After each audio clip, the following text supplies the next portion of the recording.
Welcome, everybody, to the U16 pod. I'm Ryan MacArthur. And I'm Connor Williams. And on the last episode of the U16 pod, we had three outstanding interviews with three top prospects for the 2022 OHL draft.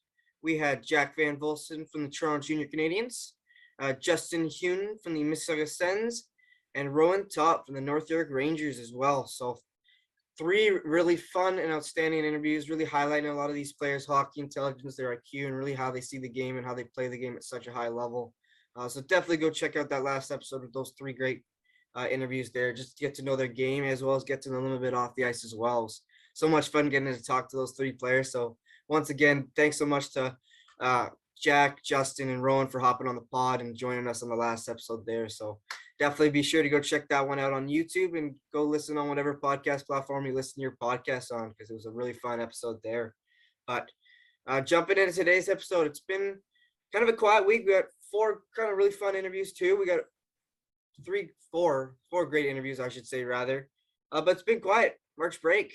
Not a lot of hockey. SCTA sort of kind of wrapped up a bit there. York Simcoe kind of wrapped up. ETA wrapped up. I shouldn't say York Simcoe. York Simcoe, I'll get into that in a second. They've got a little play-on game coming up. But yeah, that'll be interesting. York Simcoe, actually, let's get into it here. Let's get into it. Yeah. York Simcoe, fun. They had an interesting weekend. They with the games, I got to attend their first game on the Saturday against Richmond Hill, where they had a tough loss, and I'll get into standouts shortly, but tough loss on Saturday, and they needed to win on Sunday against Clarington to force a four-way tiebreaker in that Group C in the ETA OMHA playdowns. And they found a way. They won 5-2 against Clarington on the Sunday, and they pulled it. And based on the OMHA's playoff tiebreakers and the four-way tie-breaking rule, it turns out York Simcoe and Richmond Hill are going to be playing each other again, this time March 22nd at St. Andrew's College there, in a one-game playing game to get into the OMHAs, which will be fun too. It's been a tight 2 games so far in the playoffs here between York Simcoe and Richmond Hill, with Richmond Hill actually taking both 4-3 and 5-4 respectively. So really tight games there. So that playing game, whoever's able to head to that at St. Andrew's College there, that should be an exciting game, Ryan. Yeah, no, that'll be a good one. The 22nd, right? You said? Yep. Yeah. Richmond Hill, York Simcoe. I mean, that series, it kind of lived up to the hype, like we knew it was going to be a close series, and yeah, it was like just a battle, and it's not even done yet. It's going to go right up to OMHAs. Like basically it'll be 3 days before OMHAs, because those are going to be starting on the from the 25th to 27th. The U16 OMHAs will be in Oakville. Also be U18 there as well to check out. So just kind of a date to mark on the calendars to get to those OMHAs, because that'll be a big tournament, like 4 teams from the SCTA, 4 teams from the ETA in all divisions. And then beginning of April, I think it's April 1st to 3rd, something like that. You can check out the OMHA website for details, but there'll be like U14, U15 championships in Oakville. So if you're anywhere near the Oakville area, like, I mean, it's very fortunate for me living in Burlington, but if you're anywhere near the Oakville area, like a lot of good hockey coming your way in the next little while here. No, absolutely. It'll be a great chance for a lot of folks if you're in that area to check out some top prospects and some great hockey overall. So the intensity will be high, the stakes will be high, and teams will be pushing hard. So we'll definitely be looking we'll be there. I know both of us will be there with the proximity there, but Of course. We will be actually producing a little OMHA preview coming up. That'll be next week's episode. So stay tuned for that if you're looking for a little OMHA's preview. There'll be some great interviews there and a little great preview of the OMHAs. As we know, it's always a phenomenal event that they put on there with the OMHA. And this year with more teams, there's more opportunities to watch more teams. So it'll be a phenomenal event overall there. And then just to give a little recap as well, just give a little update on some news in the Alliance there.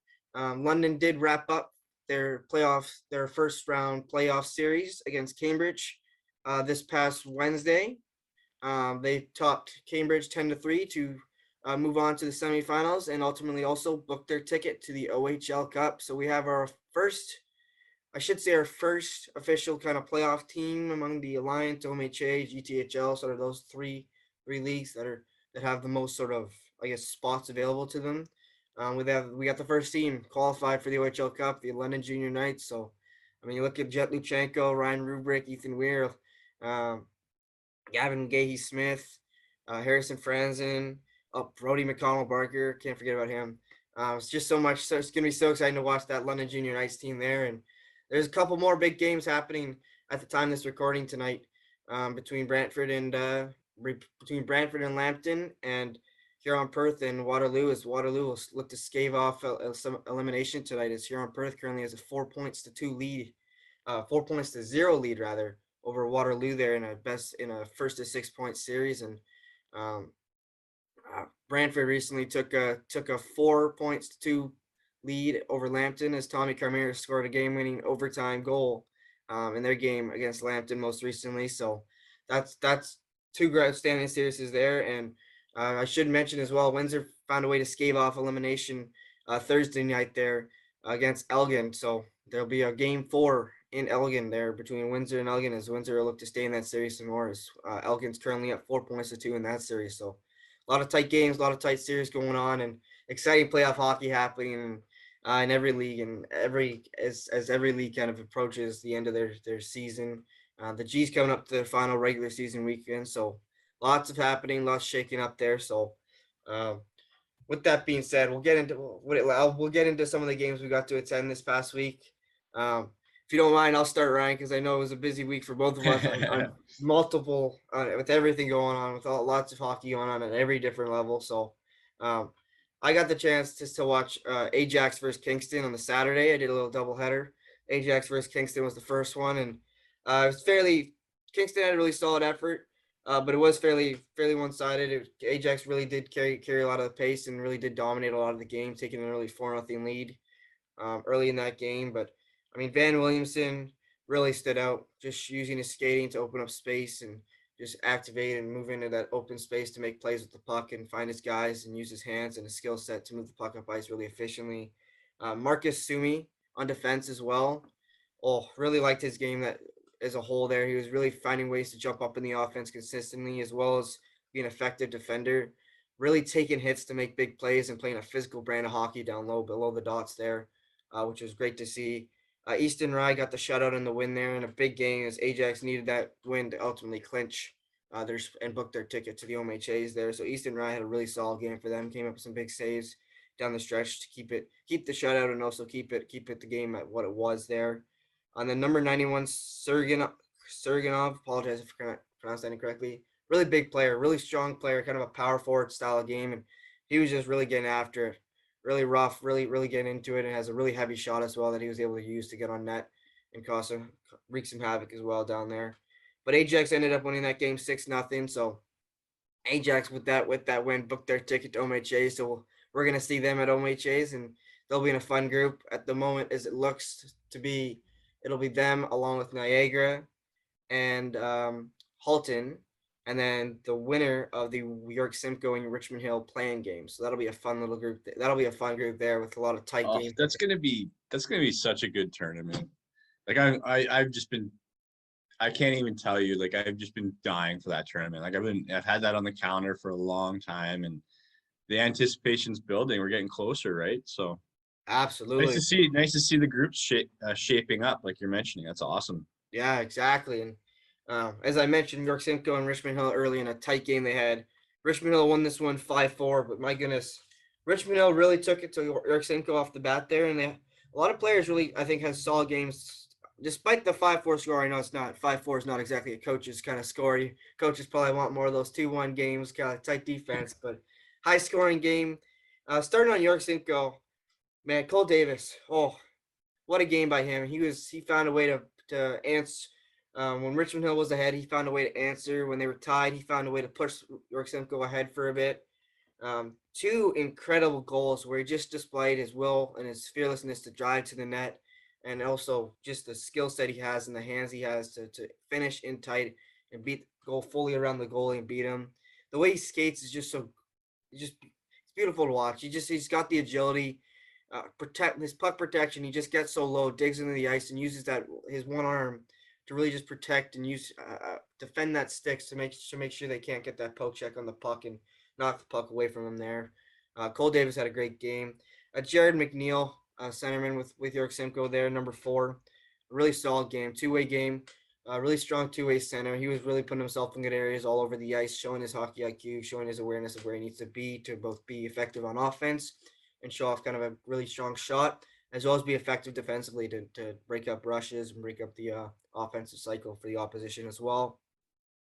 And then defenseman Rylan Tate and Tristan Williams also kind of stood out to me on the back end as well for York Simcoe with that regard. Both were moving the puck up ice really well. Rylan Tate had a couple really good rushes, but big defenseman who plays a physical brand of hockey as well down low, who does not give up much, which is what you want to see for a big defenseman, using their size to their advantage with that regard. And then looking at Richmond Hill here, right off the bat, I mean, first shift of the game, Julian Rotundo.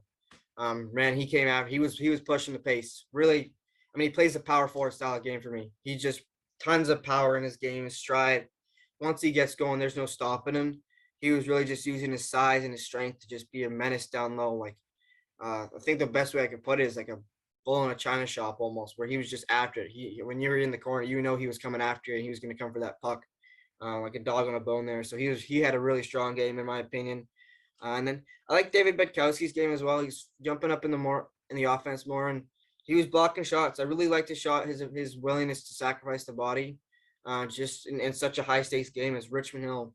Not to say York Simcoe didn't need to win, but Richmond Hill had to win to give themselves a shot, and he was playing like it was his last game, and showed. So heck of a game by David Betkowski. And then Stephen Amaro came up with some big saves down the stretch for them in net there. He's come up with some big time games over the course of this season. I mean, Silver Stick, he came with some big saves in their game against Quinny, and I mean, recently I saw him as well against North Central. He came up with some big saves there. Did it again. Just, I mean, 4 goals against, but it definitely could have been. There definitely was moments where it could have been more, and he had a heck of a game as well. So, shout out to Stephen Amaro for an outstanding game. And then another defenseman, Braydon Childerhose as well. I really like Braydon Childerhose. He's a player he's calm on the back end. He really takes his time. He's got the poise to stop and look around, put his head up. And he's aware of where everyone is right before he gets the puck. He gets that quick head check, aware where everyone is. So when he gets the puck, he can get a little backhand sauce to his center cutting up the middle, or making a little pass on the breakout to someone else. But he's got that awareness out there, and he's also not afraid to activate on offense every so often. But really strong two-way D. It was really reliable defensively as well. And then 3 guys I should shout out as well, who also had really solid games. First off, Ethan Silveratnam, a defenseman. Also want to say, hope he's okay. I don't know what it is when I go to that rink, with that Tom Graham rink there. I've been there twice now, and 2 guys have ran into the stanchion. So just want to shout him out, make sure hope he's all right and doing all right there. After a tough run with the stanchion, it's definitely not a fun run in with those stanchions there. But he had a big goal, putting his team ahead, getting a shot through from the point, showing that ability to get the puck through traffic there and get a goal there. And then Danny Tomakos and Nate Brentano also had really big games. First off, I'll start with Nate Brentano because he had a big game tying goal to get them to tie them at 4-4. With a great shot on a 2-on-1, really kind of showing a bit of pass, not fully selling shot, but then keeping that pass option open, then ripping it top cheese. And then Danny Tomakos, this guy just finds a way to get around the net. He just finds a way. He has a nose for the net. He's got the quick feet, but he's not. I wouldn't say he's the biggest guy in terms of stature. Like, you don't see he's not 6 foot or anything. So he's not a guy you look at and you go, oh, I want that guy necessarily hanging around the net. But he's got the drive, he's got the fearlessness, and he's got the aggressiveness. Where he goes to the net, he's got a nose for the net, and he just finds a way to find the loose puck, and that's what he did on the game winning goal there, with just under 2 minutes left there, and banged it in, and heck of a play by him to get his team up 5-4 there. Yeah, like Tomakos is one of my favorite players. I mean, he's smaller in stature, but he's just got no fear. It's unbelievable. Like, big hits, gets in front of the net, gets in the corners, does everything and does it well. Like, it's not like he gets kind of dominated when he goes to this kind of more scarier areas. Like, he does well and actually, like, ends up kind of excelling in those, like, kind of puck battles in front of the net, hits, like just the physicality of the game and whatever. It's like, it's really noticeable. It's really, really awesome he's able to do that. No, you're right. And he finds a way to use his body really effectively and leverage other guys. Yeah, He's able to exactly. use Yeah, his good body, skater, which good is balance. massive. Which is massive when you mentioned there where he's not necessarily the biggest guy in terms of with his size. So it's about how you use your body and to leverage those guys off the puck, and he does it really quite well and really effectively, which is massive. And he's come up with some big games, at least when I've seen Richmond Hill, which is big time. And clutch performance, clutch goal in a big moment, putting that team ahead because they needed that win to have a chance. And look at them now; they're in a playing game, so big time game. So Richmond Hill, like I mentioned earlier, did end up winning that one 5-4. So really tight game, and I imagine the playing game coming up is going to be tight again. So a really fun game to watch and really exciting, fast paced game. So that was awesome. And then the next day, we had another big game in the ETA. Waxers versus Quinny, Markham Waxers with the Quinny Red Devils. And my goodness, you got to go to their first game. And these teams don't shy away from the physicality. That's quite for sure. If you're Yeah, the watching, first game was physical. The first game was really physical as well. Like I remember talking to you after this one. You mentioned all the hits and all that. But yeah, the first game was like they there's no love lost between those two teams, that's for sure. no, absolutely not. I think you put that perfectly. And it was the first one was tight, and the second one was just as tight with the two Waxers ended up coming out just ahead 2-1. But my gosh, I have to start off with the goalies because these two goaltenders really it could have been a higher score if not for both the two goaltenders starting in the net there. Nate Gillis for the Waxers and Glenn McInnes for Quinny there. Oh my goodness, both goalies came up with some big saves. I mean, Glenn McInnes shut down some really big quality scoring opportunities with players in alone on him. Well, Nate Gillis also came up with some big saves down the stretch, really protecting the 2-1 lead as well. Really those two goalies were just outstanding that game. And then if I start with the Waxers here, Frankie Morelli, my gosh, he every time I see him, he just keeps getting better and better. And the way he's able to leverage the opposition when they're coming. One play that stood out to me was the way he used the net to his advantage. A lot of guys with the angle he took and cutting inside and taking a short route on the net to not give the guy who's actually forechecking him a chance to catch him or cut him off on an inside angle. And just the ability to recognize your angles and the routes you're taking with the puck, with and without the puck, was Oh yeah. impressive. And he hit several. The passing was he was probably hitting some of the best passes in that game, which is stretch passes, breakout passes, right on the money with him. And he was really using his skating again, displaying that outstanding skating ability as well.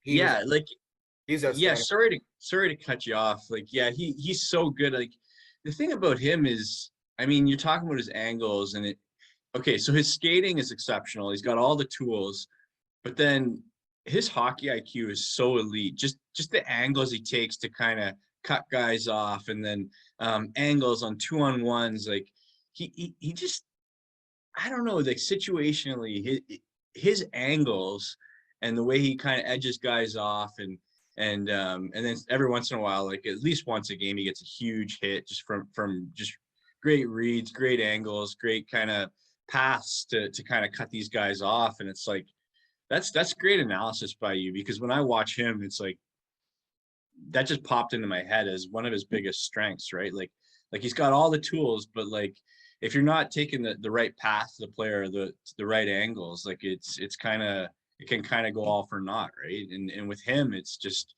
he's got the full package that way. No, absolutely, absolutely. He again hit the nail on the head there. And another player who stood out as well for the Waxers. 07 actually, as we've gone Oh, on, as we've Griffin, mentioned a yeah, lot of 07s this year. Owen Griffin, he had that's himself good. a game. Now he's still filling out, and when he fills out some more, I can't wait to see what he does. What he does even more, because he was outstanding in this game with the way he was, just his puck skills, his IQ. He was making a lot happen. He was involved in the first goal, keeping the puck in. Just his overall effort in that game was just incredible. And then Noah Smith on defense as well had a big shot from the point to lead to the second goal. He was really solid in that game, being physical down low and finding a way to get the puck out as well. I mentioned Nate Gillis earlier as well. Outstanding game by him. Dominic Battaglia had the game game-winning goal off a tip from the point from Noah Smith there. He had a really solid game as well. And then Nate Aspinall had the first goal for the Waxers, really using his size well, really going to the net, really having a knack for being around that net front area to be a presence in front, to be a presence in front of the net there, using his size and strength to his advantage out there, which is great to see. And then as I looked at Quinny here, I mean, I mentioned Glenn McInnes. He had an outstanding game. And then another player here, Ethan Toms, really displaying his playmaking. There was a lot of really down the stretch as well. They were really pushing at 6 when they pulled the goalie there to try to tie it up. And he made a few passes on that 6-on-5. It was just displaying that playmaking. I mean, he did it throughout the game, but it was almost like it was emphasized on the 6-on-5 just because of the stakes of it at that last minute and a half. But his playmaking ability, his hockey IQ, his awareness on the ice in both offensive situations as well as defensively, especially. I think what's rare is a player who's able to recognize that two-way aspect and that be so effective defensively and be so relied upon, because you could tell when the coaching staff needed a big face-off, I swear 66 was coming out there so much of the time, which is something you love to see. It shows reliability from your coaches. It shows the coaches trust you, and it's a big thing in terms of intangible aspects as well with that respect. But he had a really strong game as well. Ethan Toms did. And then Ben Danford on defense. He had a really strong game for Quinny on defense there, moving the puck up ice well, using his skating, his skating abilities, the smoothness on his skates is just one of the best things about him, one of the strongest things about his game. And he was really using that not only in the defensive zone, but I noticed he was being more aggressive. He was much more aggressive than in the previous times I'd seen him offensively, where he was jumping up, activating, and it was impressive to see. And he was using that skating to his advantage, losing defenders on the blue line. He had a really effective game. And then I really like Carson Campbell's game. Came with some big shot blocks, playing a physical game, moving the puck ice, hitting those stretch passes as well as hitting those breakout passes really well. He had a really strong game as the whole Carson Campbell did. But I mean, really tight game between Quinny and Markham there. And there's gonna be round three in Oakville. They're gonna be the same division at the OMHAs there. So we're gonna get a round 3 on I believe it'll be a Saturday afternoon or Saturday morning there. Round 3 if you're interested in seeing another physical tight game between Quinny and Markham. So it'll be exciting. It'll be exciting to see those two at OMHAs, and it'll be fun. So that was definitely a tight physical game. It was exciting to see those big hits. You could tell both teams, like you mentioned, on the ice, they don't like each other. They want that win. Yeah. And want to take it to them. So great game. But moving on, not much else going on as the weekend kind of put the SCTA and ETA kind of paused for a bit there. So there was really a doubleheader. Only real game I think both of us we both saw each other there. Kind of ran into each other games, but this the next doubleheader we both got the chance to go to. Vaughn versus Nats was the first one of the night. Looking at Vaughn, I mean, Justin Tavares really. I mean, he seems to jump out on the page a lot, just with the way he flies out there and the way his work ethic goes, and he just gets after it, both on the penalty kill, 5-on-5, just everywhere on the ice. Sam O'Reilly, outstanding player. Just that shot he has, that is where he goes on the ice, his physicality out there. Really strong game from him. Really liking that defenseman Gabe Carvalho as well. The poise he plays with, his ability to use his feet to move into open space and open up more ice. He really starting to jump up the page more and more when I watch Vaughn play from him and the poise he plays with. And then Kane Petra, excuse me, Kane Petra, really strong forward, two-way forward, centerman rather, physical player, tons of speed, tons of power and stride, long stride with it, and he really uses it to bring that high drive, high work ethic to be effective two-way center on the forecheck and back check with that regard. So he did a really strong game. And then looking at the Nats, they battle back from the 3-2 deficit there. Ryerson Leanders had a really strong game. Once again, Ryerson Leanders put together a really strong effort for the Nats there. And then a couple players who I really liked as well. Number 73, Richmond, as well as number 7, Nash Giles as well, had really solid performances for the Nats en route to what was a 3-3 tie, really tight game. As Vaughn's now in a tight mix with North York and the Markham Mages there for trying to vie for the 4, 5, and 6 spot within there. But A really tight game. Nats showed a lot of resilience. Really strong effort from there. Really physical game as well.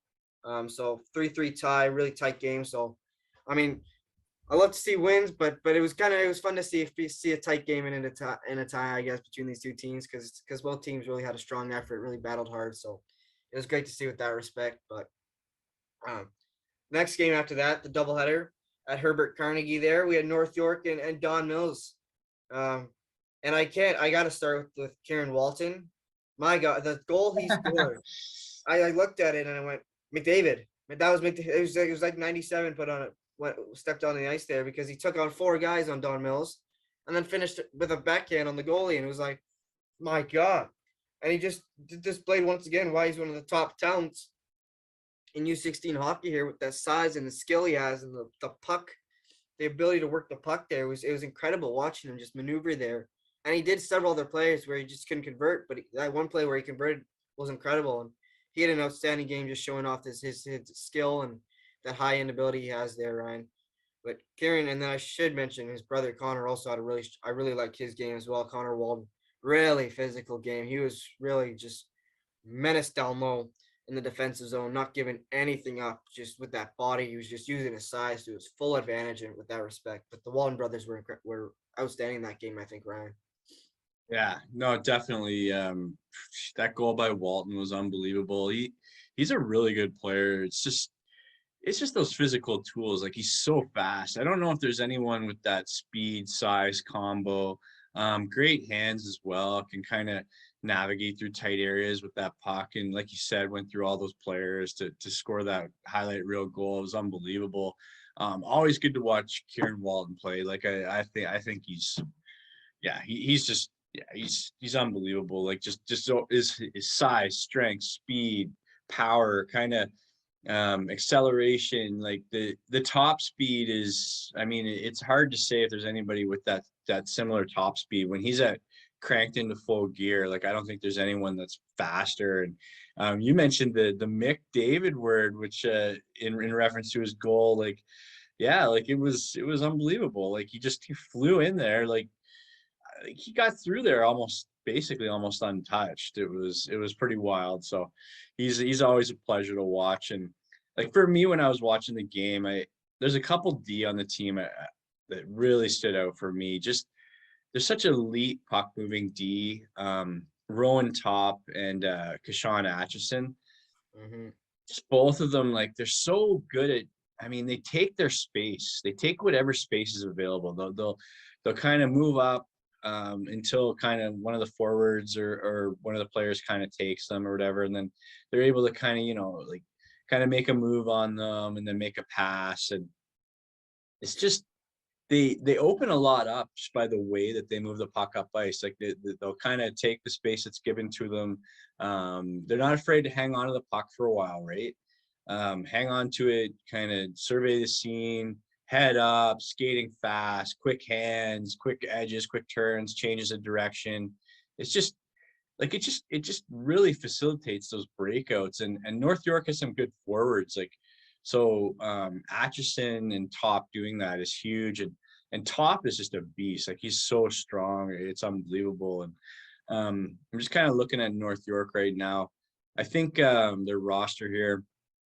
I think an interested like one that stood out was Owen Dunning. He's fast. He had a good game. I thought he was pretty effective. And another new one that I haven't mentioned before is Finn Marshall had a great game. Just really kind of made some nice saves there and had a strong game.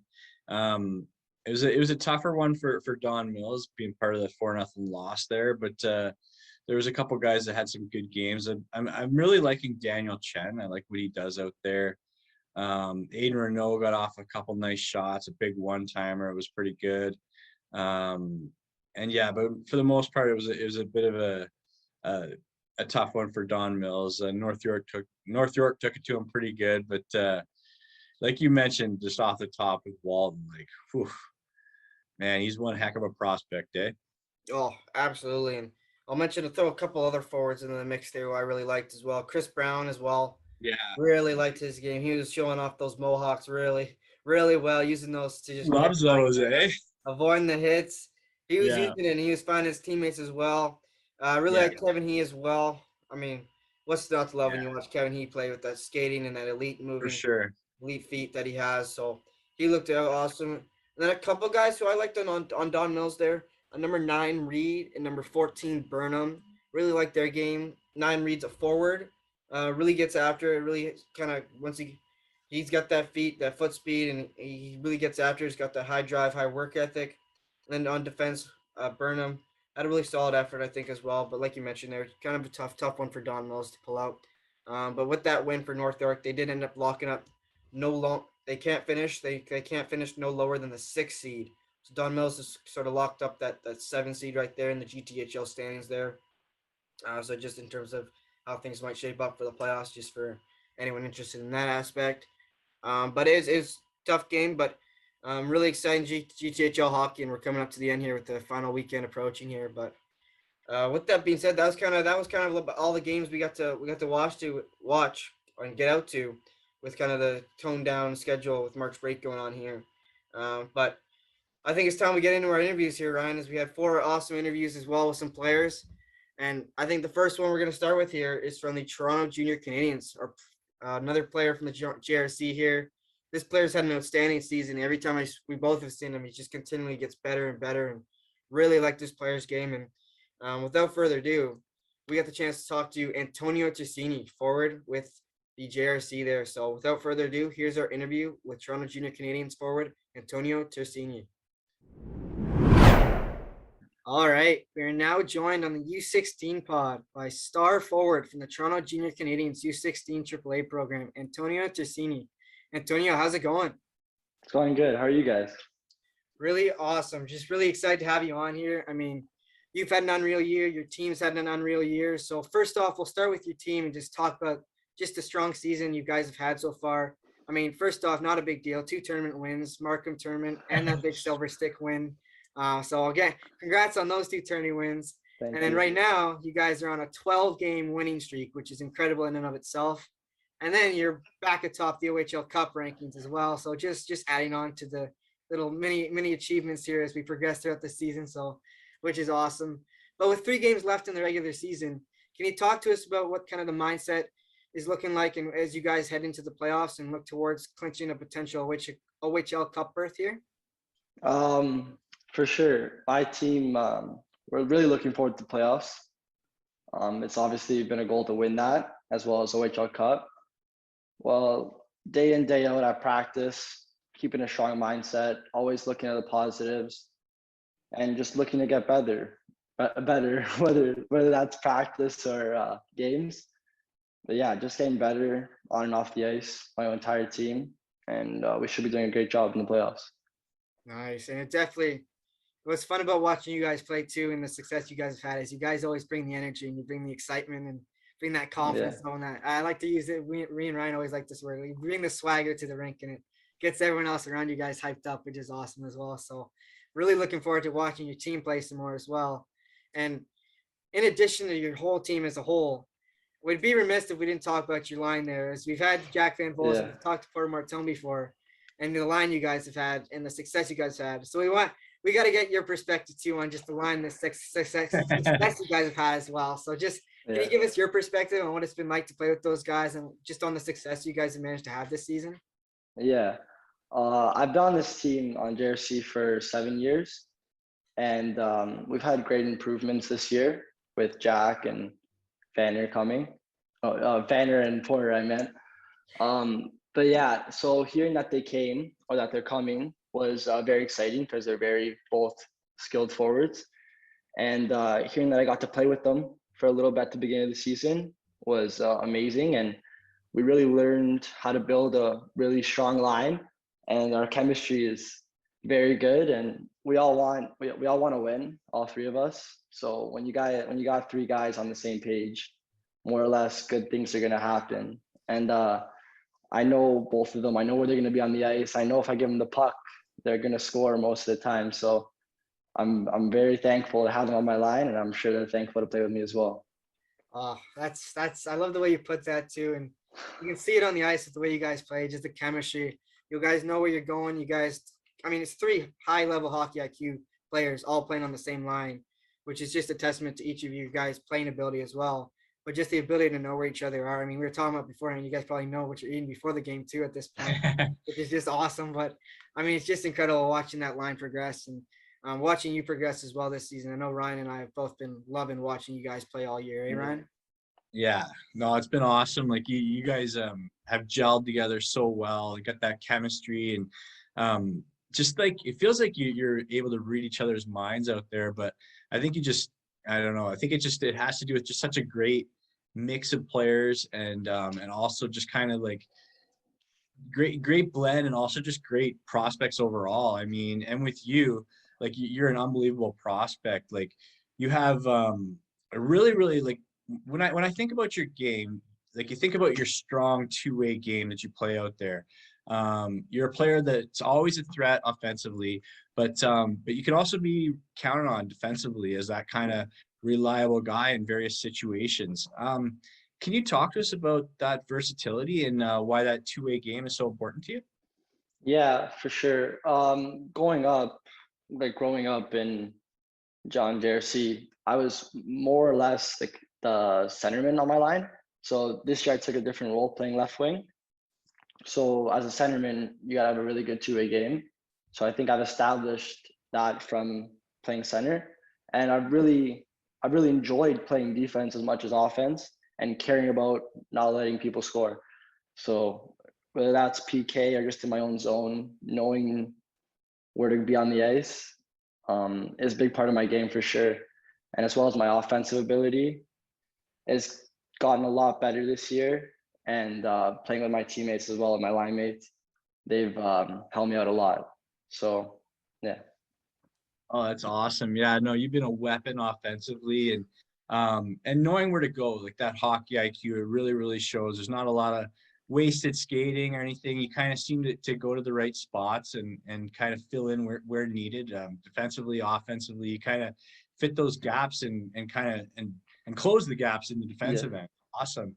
And I like that about you being a center before, because that's actually really beneficial playing both positions. You can maybe just understand the game a little better from different perspectives, playing different positions. So I think having that versatility is going to help you, especially at the next level, being able to play both positions. So that's awesome. And just like to go along with that two-way game that you've got and the ability to play in all these different situations so effectively. So there's it's really obvious. Like you bring this like high level of drive, energy, and passion to the ice. You can tell you just love the game and you put so much into it. Like you can, I don't, I can feel it watching you play. It's awesome to watch. Where do you think that comes from for you? I fell in love with the game as soon as my dad put on skates with Yeah. me, and outside an outdoor rink, my dad when I was smaller. So I just fell in love with it. He gave me a stick, gave me a puck, and since then I've ever fallen in love. And I played with Duffield before AAA, which is like novice. And I remember scoring in overtime at this tournament, and just that energy and that happiness that brought me. I just wanted to do that, and I've always dreamt of playing in those games. So to score in one of that, it just gave me that passion that I have now, and it's always stuck with me. So I think that's where most of my energy and my passion has come from. That's awesome. I love that. Yeah, like you can have, I mean, all the talent in the world. But I mean, like that, I think that energy and passion, like it really takes people a long way. Like you look at a guy like Sidney Crosby, Connor McDavid, they're super talented, but they just love the game, right? Yeah. So to have that drive and that passion for the game where that's kind of like your focus and you put a lot into that, like I think it'll serve you well. And it's awesome stuff. So speaking of the NHL, I mentioned Crosby and McDavid, but are there players in the NHL you model your game after? I've said this before, but I think I model my game after Anthony Cirelli of Tampa Bay. He's a Oh, centerman, nice. but yeah, I like to model my game after him. I feel like he plays a lot of power. He's a really good skater, and he's got really good puck protection, and he's also really good in the defensive zone. So I think it's a pretty good comparison. Yeah, that's a great comparison. Like he's a guy that kind of came out of nowhere, right? Like he was Yeah. undrafted the OHL, Mhm. and he's done really well for himself, like with that hard work and passion. He's another guy that I think of, and you think about passion about the game. Like it's clear with him that he loves the game, and great two-way player. I think that's an excellent comparable actually to you. Like probably a perfect one because he's got like just that a two-way game, that passion, just like so much skill, such a smart player. So it's really comparable to you. I like that a lot. Yeah.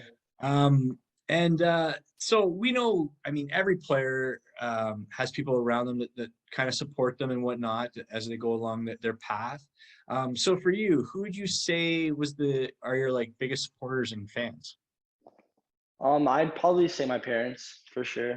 You know, always like growing up, having those games at like 6 in the morning, my dad always driving me, stopping by at Tim's, getting a bagel and heading down to the game. So they've always been there for me. They'll always be there for me, and they've had my back a lot, as well as with my teammates. They've helped me a lot. Every single team I've been on, they've always been there for me and helped me become the player I am today. So probably my family and my teammates for sure. That's awesome. I love you gave your parents a shout out there because I mean just so many sacrifices Yeah. to have a kid playing hockey at your level for so long, and that's awesome. I love that stuff, right, Connor?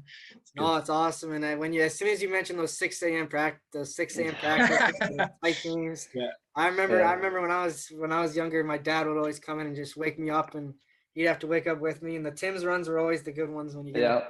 nice donut or something with it, and you get those little benefits of stopping at the rink. But those little moments, those are awesome there.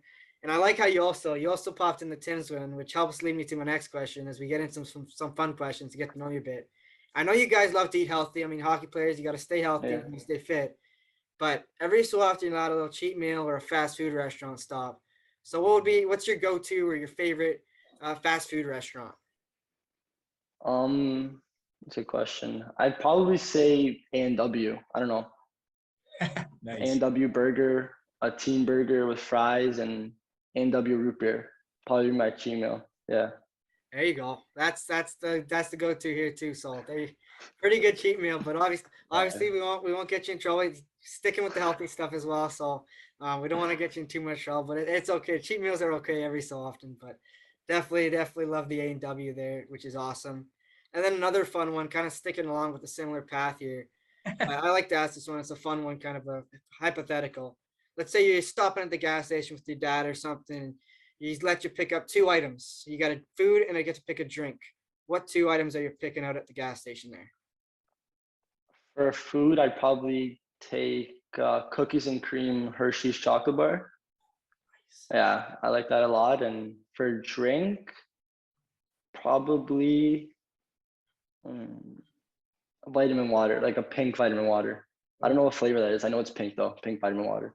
I like that. I like how you said pink too with the color because I don't think many people actually know the flavors. Like I don't No, Yeah, no, I don't know the name of the flavor, but I do know the color's pink. because it's like I mean I think the only flavor I probably know is like orange because it's the exact Yeah, same flavor. But like yeah, it's like with Gatorade. It's like everyone when you pick a yeah, flavor, like I want the green, I well, want the blue. It's like no one ever yeah. says like raspberry lemonade or something. yeah. Well, I like my go-to is like the I don't know what it's called, but it's the green Powerade. So whenever that's on sale, I'm walking out with Yeah. that, and it's like yeah, because it's like the regular price for that stuff's crazy. You always got to get it on sale. It's like half price. But like that whatever that green Powerade is, it's money. I don't I have no idea what it's called.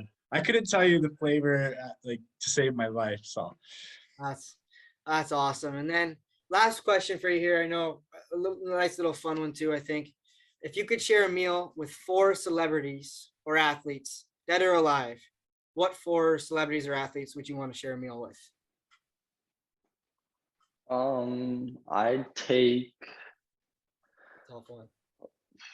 Austin Matthews as Nice. an athlete. I'd take Michael Jordan. nice. Yeah, I like his mindset, so Yeah. I learned a little bit from that. I take LeBron as well, another basketball guy, and probably Gretzky. I'll just keep it at athletes just to learn from their experiences, a little hockey side and a little bit of basketball, their mindset, because I know basketball's not an easy sport as well. Oh, those are 4 great. You got a little passive present there too. Yeah. Nice. You got a nice Yeah, mix I there. love that. I like how you mentioned LeBron and Mike and Jordan there. I'm gonna throw this one at you too. Who's the GOAT? I'm gonna throw the GOAT debate at you now. Who do you think's the GOAT? It's tough. I'm gonna give it to LeBron actually. I don't know. I never watched Jordan, so I can't really, talk about that. Like my dad always talks about him and how he's the greatest, but I can't really talk about him that much. But I think LeBron, I grew up with him and he was the only player to have 10,000 points, assists, and rebounds, I think. So I think that's pretty good accomplishment. So I think LeBron's the GOAT. Ryan's gonna age it. Yeah, you got it. Yeah.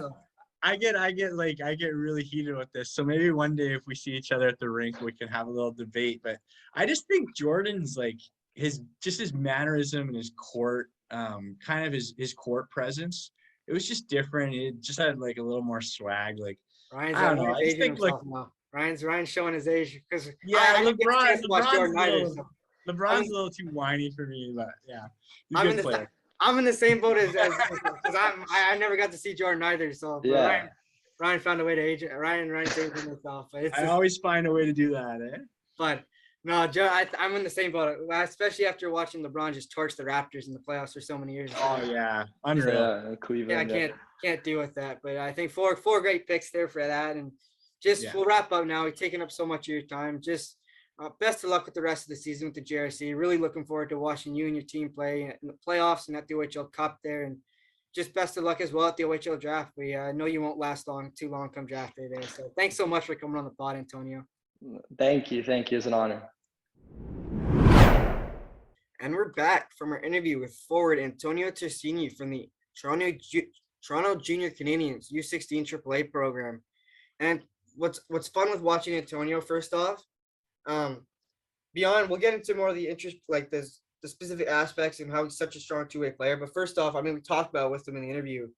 Just the way he plays and the way he loves the passion that he has for the game that just comes through as he plays out on the ice with the drive and the energy he brings out there for his team in every aspect, whether he's on the ice, whether he's on the bench watching his teammates play, or after a goal where he's got that celly, that Austin Matthews goal celly right there. When certain things happen, he's got that supportive teammate. He's a supportive teammate. He's that exciting teammate. He's so much you want in a player with the energy, the passion for the game that he brings. And it just starts off that and it just grows from there with his game on the ice, where I think he's one of the strongest players in terms of the two-way aspect, where he brings that drive and he's got that hockey IQ and that intelligence that serves him so well to be such a strong two-way player out there for his team. Yeah. Oh, Tersigni is so good. Like, it was a great interview. It was awesome to meet him and all that, and get some insight into his game. Like he's a spark plug, man. Like he's like always moving. He's always like moving in the right direction. Like really, really great feet, like really quick feet, kind of gets up to speed really quickly as well. Like really those first couple strides kind of serve him well and they're really efficient. And then once he gets to top speed, he's kind of humming and it's like, I don't know, quick changes of direction, great speed, great skater, stops and starts, quick movement. So like just in the offensive zone, like even without the puck, he always kind of seems to find himself open, right? Like he's always kind of in an open spot, kind of find the gaps and the holes in the defense. And it's really noticeable. Like those skills are tough. I don't know, like anyone who's played the game as a forward, like to kind of know where to go and kind of get open and be there when it's time for the pass and be in that spot, like in prime position to score and to take a pass, like that's tough to do. And he does it so consistently. And like, yeah, like just in general, like his skating is unbelievable, but also his skill, like he's really highly skilled, like great stick handler, like unbelievable cradle with the puck. Like he'll take hot passes, no problem, kind of take it up, like quick kind of stick handling moves, good dangles, great puck skills, great passer. Like his passes, like he's he really kind of sees the ice well, like with and without the puck, I'd say. No, right on the point there. And he's one thing I've noticed as well is he's been able to display that ability to not only feed his teammates and find his teammates with the puck, but also with his scoring ability, he's displayed different ways to score. He's not a one-dimensional scorer where he's just going to shoot off the rush or shoot from the slot. He can shoot from the slot and pick that corner and have a quick and he's got that quick shot while also being able to find his teammates. And then as well, he gets in that front area and he's able to plot the puck and find that little soft spot like you showed us touched on there, where he presents his stick and he finds a way to get that stick open and just get a stick on the puck and put it in the back of the net, which is massive, and finding those different ways to score with that respect. But he's just it's so much fun to watch him play with that respect. And as you talked about his ability to find the areas, he does that so well in his own zone, his defensively as well, where he just finds where he's moving with a purpose. I think that's when you were talking about it, the words I thought about was he moves with a purpose, where he just puts himself in the right area. Defensively, he knows where everyone is, knows where his teammates are in terms of D zone, but he knows what the opposition's doing, knows their movement, and he understands where he's got to go to kind of block a pass, get a stick in the right area, and he's got a quick stick where he can take the puck off a guy as well. So he's got that aspect really, really well down as well, which is awesome for him. And it's just it's incredible to watch him play. And he's one of those players that has shown a lot of development over the course of the year as well, which is massive, which is something you want to see, is that growth in the player, which is awesome, I think. Yeah. And like his finishing ability, just to touch on that a bit more, is really high end, and quick decisions in the offensive zone. Like he doesn't hesitate. He kind of like, he'll go to finish, but he'll also like makes really, really nice passes in and around the net. And like you never really see him make a play where you're like, oh, why did he pass that, or why did he shoot that? He should have passed. Like he seems to do like what he should. And his line, they're always clicking, right? Like they're always kind of like tic-tac-toe, like gorgeous goals, just like back and forth, give and goes. Like defense, like you got to have your head on a swivel and know where everyone is, because like that puck could easily be moved like in a split second to a totally different location. And they're so good, that line. We've talked a lot about this line and how well they do, but Tersigni is a key cog in all this. And you mentioned like his back check and like his ability to take the puck off guys. Like he really is good at that stick lift and kind of you getting a stick in there, like winning those puck battles. Really, really good that way. And I think like his aggression level is good. Like it's kind of on that edge where he's not taking a lot of penalties, but he's also kind of on the line where he's kind of that pest. He's all over guys and kind of giving them a hard time, which is great. So I think he's a complete player. He's got a lot going for him. I think he's got, I mean, not just to mention like all his physical tools and his skating and like all the stuff we mentioned, like we've gone over that a lot already, but also just that hockey IQ in all different situations, like even a good penalty killer, good at like, kind of getting a stick in a passing lanes. There's lots to love about his game. He's a really good player. Oh, absolutely. And the one thing that just to put a bow on it, almost, I'd say on Antonio Tersigni here is just what really jumped out was when we talked about what NHL players you model your game after. You mentioned Anthony Cirelli, which was an awesome name to pick. And we talked about after was an incredible comparison. Like the similarities between those two players, Tersigni and Cirelli, is just incredible with the work ethic they both play with and the pace they play at, and the ability to play that two-way game was incredible. And the ability to recognize that as well and to be aware of that and to know that. I mean, I think a lot of players at this level might look at this type of Selke trophy winner, might look at a Bergeron when they play a two-way game, but he thought about it, and he showed off that intelligence and his hockey knowledge, and it really jumped out, and it was awesome. It was just so much fun getting to talk to him. And he's an all-around great player, but he's also awesome to talk to off the ice. And it looks like he's an awesome teammate, awesome person off the ice as well, which is one of the most important things as well, in addition to being a great player. So, I mean, just can't thank Antonio enough for hopping on the pod here. Really appreciate him taking the time. And we'll jump into our next interview here as we talk to Braydon McCallum from the Brantford 99ers. So without further ado, here's our interview with forward Braydon McCallum from the Brantford 99ers. All right, we are now joined on the U16 pod by star forward from the Brantford 99ers, Braydon McCallum. Braydon, how's it going? Good, you guys?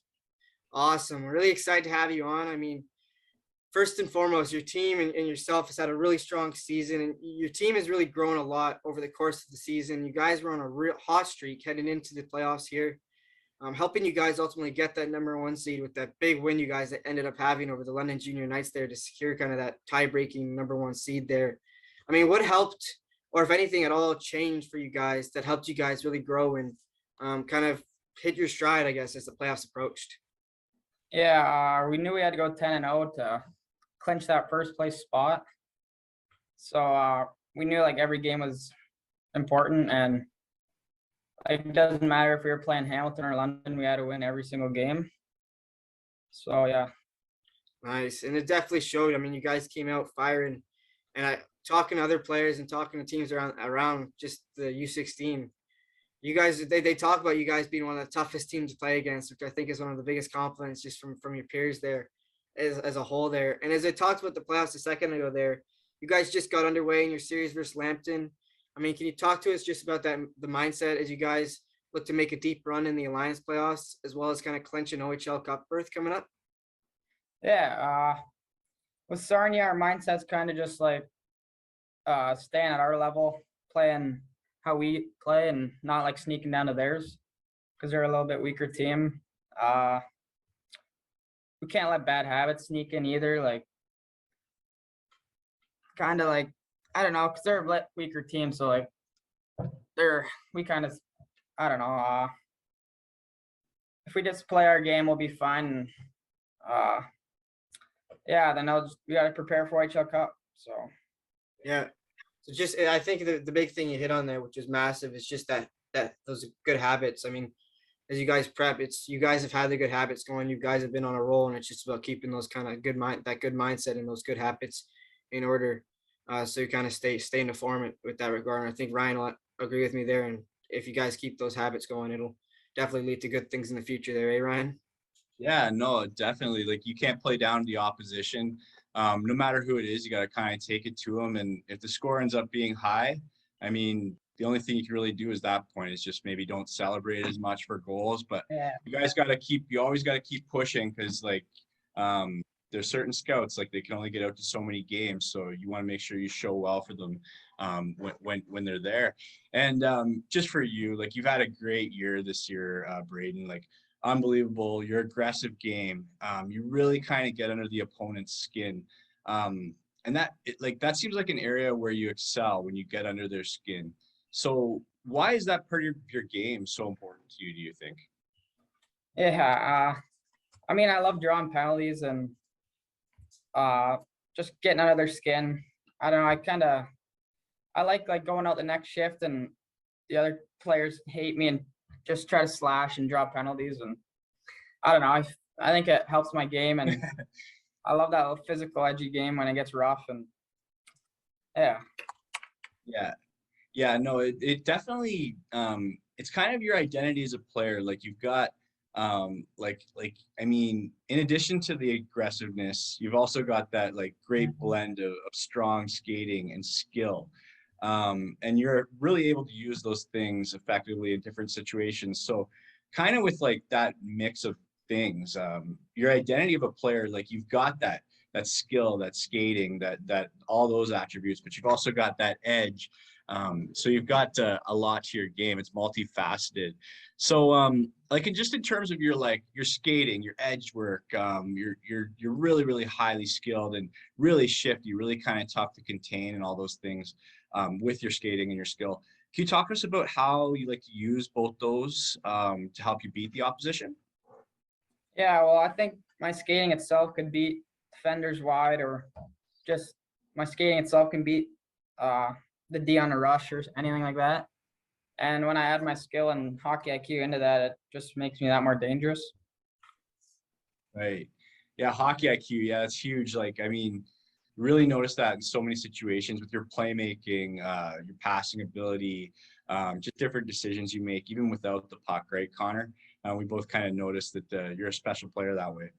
No, absolutely. And you're able to really put yourself in good spots where you can really just, as soon as you get the puck on your stick in those good spots on the ice, you can make the opposition pay. And the other team's got to be aware when you're on the ice with that respect. And as we talked about kind of your whole game there with the edge you play with and the skill and speed, there's a lot of players in the NHL also kind of have that fun mix there of attributes. Are there any players in the NHL you model your game after? Yeah, I'd say Gabriel Landeskog in Colorado. Nice. Yeah, I just like his physical, skilled game. He's a good leader, and yeah.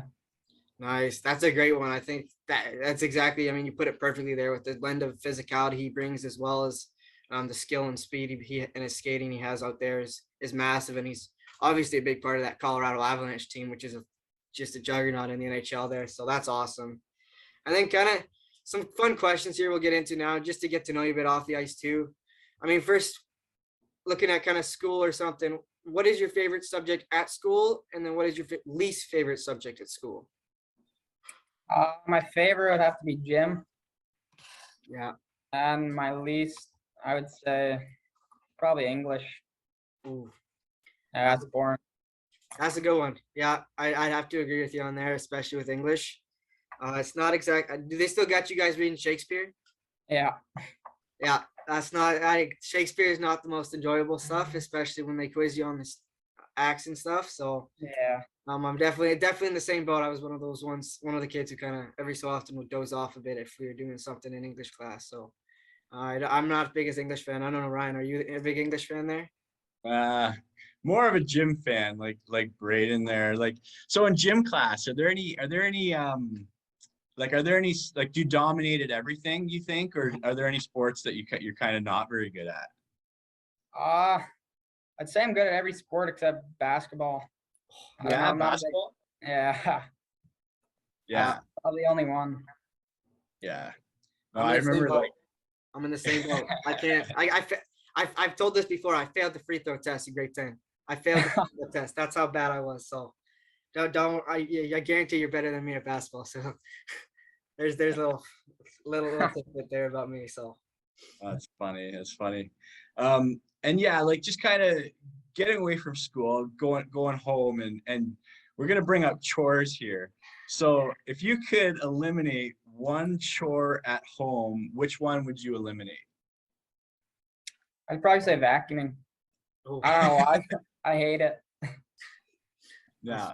Well, it's loud and it's like Yeah, there's stuff in the way, so you gotta like move things and like yeah. no, It's I brutal. can see that one's a tough one. And then just one final one for you, another kind of interesting one. If you could be any animal for 24 hours, which animal would you be? I'd say a tiger. I don't think anything can kill a tiger. I don't know. I think that's a good one. that's a good Oh, one. that's a good one. Yeah. No, like that. That's kind of actually that resembles like your game on the ice. I mean, you're like a tiger. They're really like kind of really nimble and really kind of quick and agile and also kind of have that bite, right? Obviously, like they're like a apex predator or whatever. So that's kind of what you're like out there on the ice. And I mean, it's been so much fun watching you play so far this season, Braydon, and it's gonna be really fun to kind of follow your career.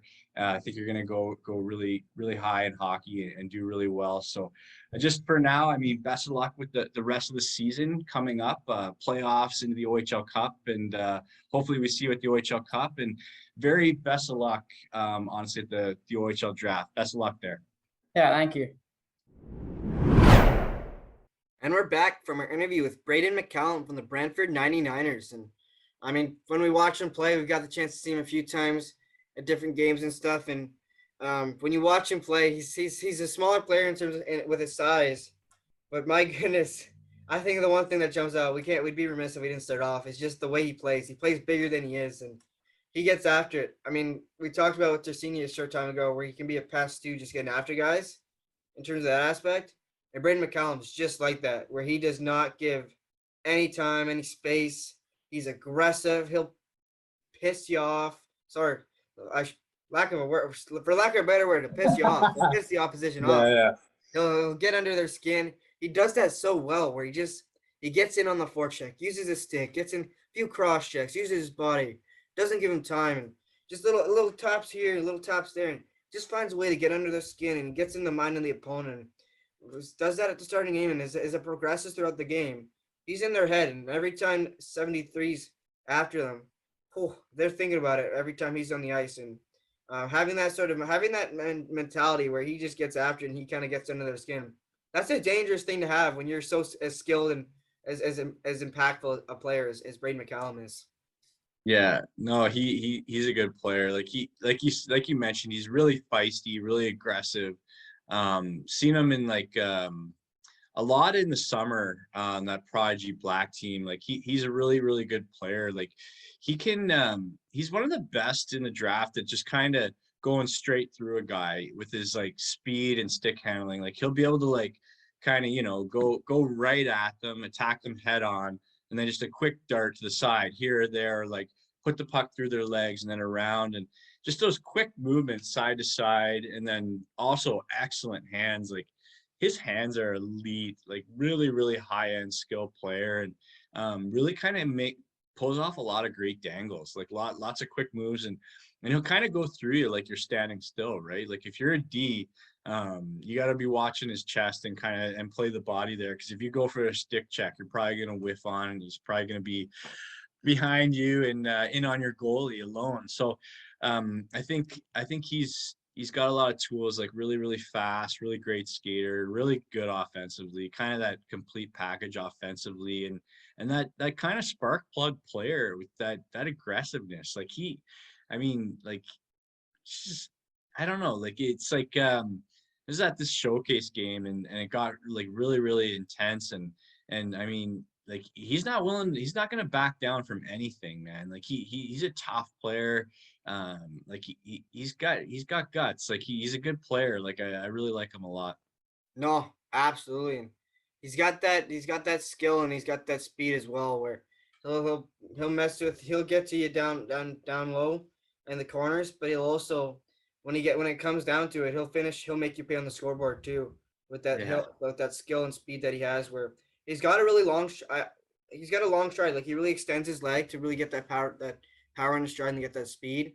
And he gets after, he's able to use it to really blow by guys and drive wide and drive the net. And then with that skill he has, he's able to really protect the puck, maneuver the puck in small areas, and just work it down low and find a way once he's in that high danger scoring areas to just put it home, whether it be a shot or a little dangle in front, and just put it in the net with that respect. But he's got that aspect down pretty good, with that speed and skill blend, along with being that really hard player to play against in that respect. And he does it offensively, but he also has got that aspect defensively as well, where he can be a really impactful player for Brantford. I mean, Brantford's got a really strong team, and he's been a really big part of Brantford being as strong as they have been this year with the way he plays. Is they got Ramirez at center, and they got him at center as well. So it's like a two-headed monster there for Brantford. And McCallum's been a massive part of that with the points he's put up and the way he's played with that respect. And he's got that scoring ability, but he's also got that way to find his teammates as well with the way he sees the ice and his awareness of where his teammates are as well, which is great to see. In that respect, so he's got that overall game that I mean, one of the things I first thought of was almost like a Brad Marchand with the skill, speed, the skill, skating, and being so tough to play against, and being so I mean, it annoys the opposition when you're so good and you just get under their skin so often. So it was kind of Yeah. it's awesome to see that aspect. Well, I mean, like he's aggressive. Like he takes penalties, but like not an overwhelming amount, but like just as much as his peskiness and all that. Like a lot of it goes uncalled because he's right on that edge. And the thing I'm getting to is like he draws a lot of penalties. Yeah. Just as with his peskiness, with his speed, kind of drives guys nuts, and they get frustrated and they take penalties on him. Like, I mean, he draws like way more penalties than he takes. Just like overall, like producing power plays for his team essentially, right? Yeah, I mean, you hit the nail on the head there, and just to put a bow on Braydon McCallum here as well.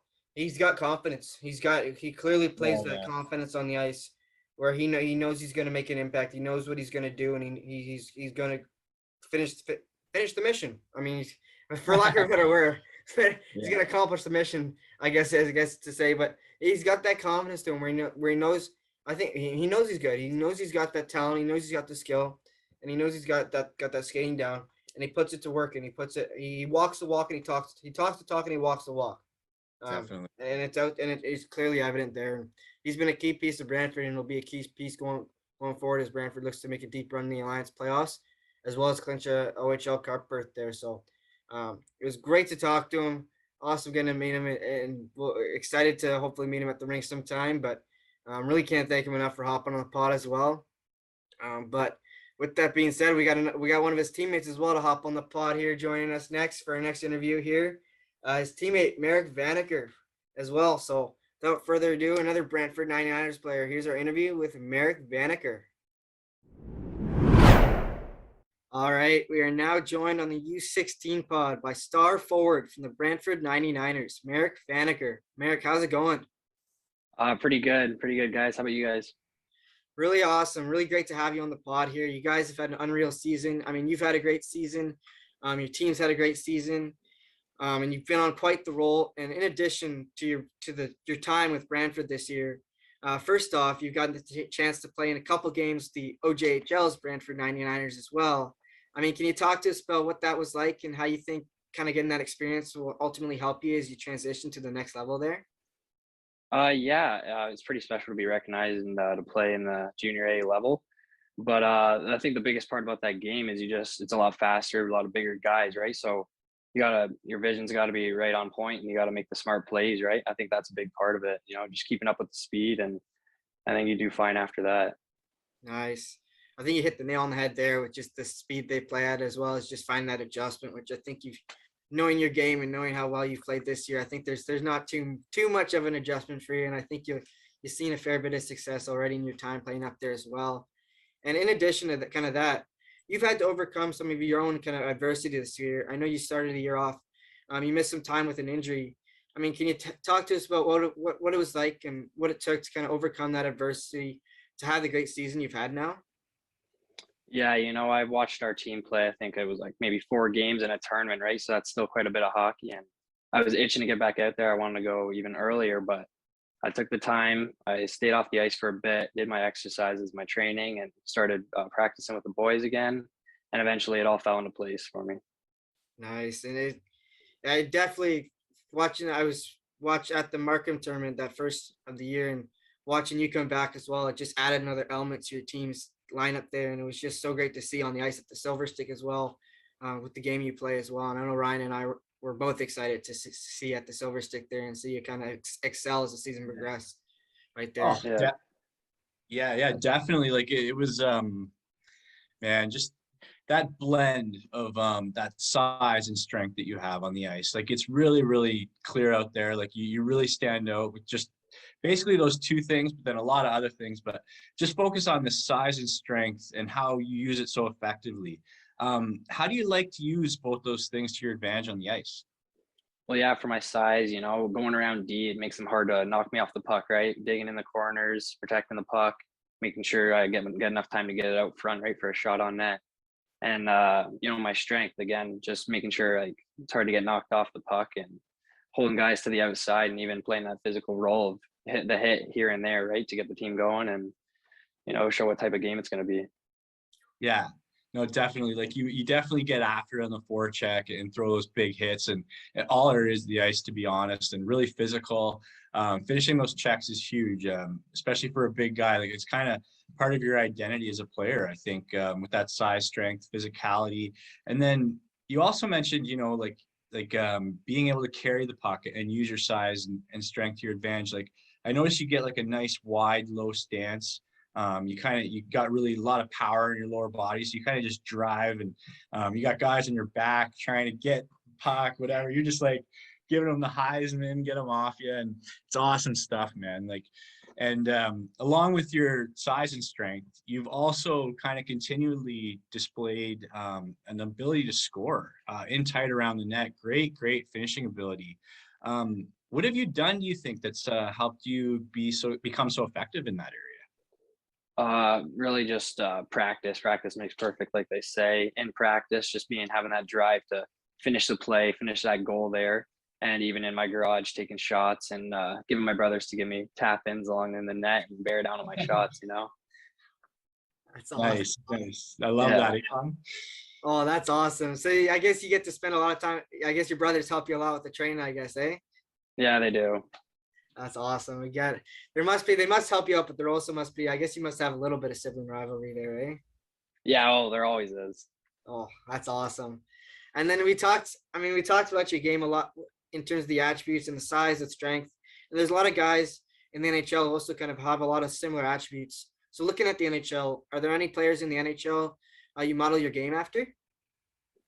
Yeah, I got two players. First one, Austin Matthews. You know, he's really improved in the two-way player. He's a strong defensive player, and he obviously can light the lamp when he wants to, and has the vision to do whatever he wants. And Jamie Benn in his prime, you know, he's also a power forward, strong on the puck, and bury and make the plays and play the physical game. Oh, two great guys. I really like that Jamie Benn one too, with the size and strength, and that's almost a perfect comp there. And Austin Matthews, it's a bit sad right now because he got the suspension there, the 2-game suspension for that Darling cross check. I don't know, Department of Player Safety. I guess the 2 games should be worth it, but given the Department of Player Safety's history, I don't know. I'm not too happy about our best player being out there from the Leafs, but that's an argument for another day with that. But getting to know you a bit off the ice here now too. A few fun ones for you. First off, if you could only watch one movie or TV show for the rest of your life, which movie or TV show would you watch? I think All or Nothing, the documentary on the Toronto Maple Leafs. I really enjoyed that, seeing what Toronto's all about and how they operate. Nice. I really like that documentary as well. I think it gave, exactly as you said, it gave a lot of insight into the kind of the way the organization runs and how they look, how they discuss, and just the organizational structure. Gosh, I'm sounding like my SPEMA professors right now, but I think, like you said, it gave a lot of insight, and it was fun kind of see that background, that behind the scenes aspects of it. And I know Ryan and I are Leaf fans, so we really enjoyed that, eh, Ryan? Yeah, no, yeah, it was cool to watch. Like, I don't know. Sometimes I wonder, like, if some of those things can be a bit of a distraction and kind of they get a little too close for the team. But I don't know. That's their problem. That's and my problem, I guess, as a Leafs fan. But yeah, no, it was really cool to see that for sure. So social media, what's your favorite platform? Are you like Twitter, Instagram, Snapchat, TikTok? What's your go-to? I think my go-to would be Instagram. You know, I follow all the OHL and NHL and all the highlights, TSN, Sports Center, and I love just keeping up with that because they always post the stats and the scores, and I like the plays, I guess. I just love it. That's awesome. Yeah, I love Instagram. Honestly, for years, I was all about Twitter. Like it started with Facebook because I'm pretty old. I'm 39, so started with Facebook, and then kind of my parents got on there. That kind of ruined it for me. And then it kind of went to Twitter because I'm like, okay, this is cool. Like it's kind of a nice outlet to put hockey stuff and whatever. And I'm kind of bored with Twitter now. I'm more into the Instagram. Like I should have gotten on there a long time ago because it's just, I don't know, with all the videos and just the way you're able to like kind of engage on there. It's pretty fun. Like I could see, I mean, I've noticed it like over the years, like a lot of players aren't even on Twitter anymore. Like it's, you guys are all on Instagram. And so it's pretty good platform. I love it as well. Now I gotta ask this. Is there a teammate that you think on your team who's like a must follow on Instagram? Is there like a guy you plug and be like, this guy, you gotta follow this guy? On my team? Yeah. I always like seeing if there's a guy, if anyone should, if you want to plug a teammate or something, or if anyone's kind of a must follow other than yourself, because you gotta make sure you follow them. Yeah. I don't know if I have too many must follows on our team. Maybe Braydon McCallum. I think Braydon McCallum is a must follow. That's a good one. Anyway, sorry, go ahead, Ryan.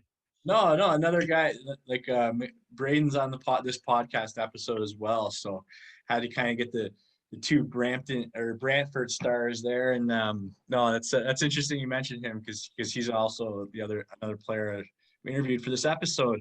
And yeah, so another kind of one to close up, another fun one. I like this one. So what has been your favorite hockey memory from your minor hockey career so There's been a lot of great memories, but one that really stood out for me was in P. We went to the International Quebec tournament. I think that was just an amazing experience. You know, we played in an NHL-sized rink. I think you know, we felt like we were in the NHL playing there, right, when we were young. So I thought that was great memories. Oh, that's awesome. That's far? unreal. That's Yeah. that must, as a PB player too. That rink must feel just like enormous too. It must just feel. Yeah, it was. Yeah, it was crazy.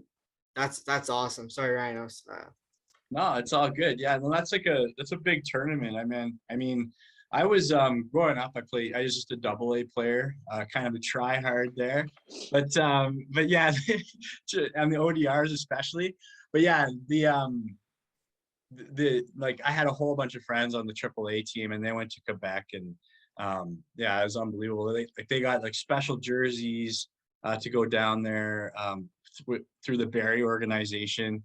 And then, yeah, like one of my best friends ever was on that team, and he told me all about it. So he said it was an experience of a lifetime for him, and I'm sure it was the same for you. It's a big tournament. How'd you guys do?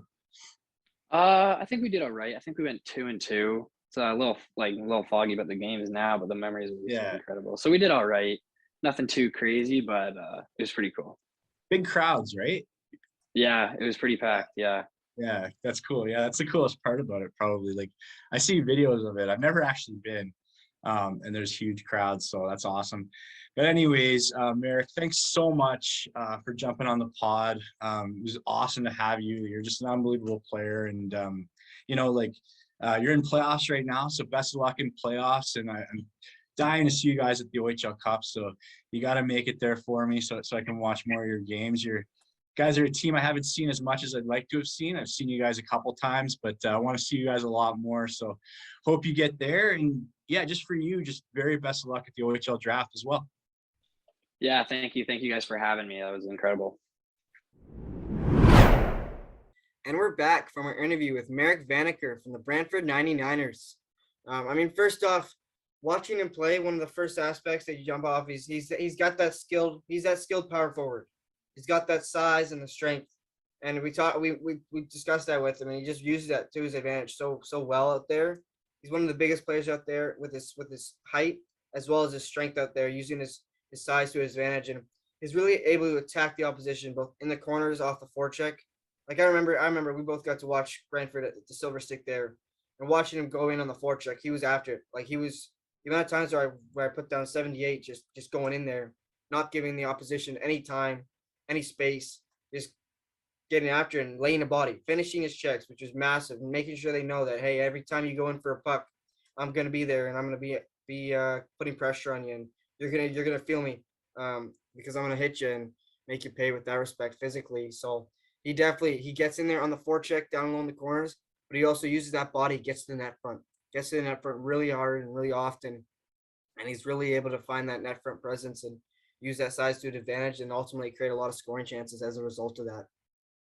Yeah. Oh man, just he's so big, right? Like he's such a big body and really, really strong.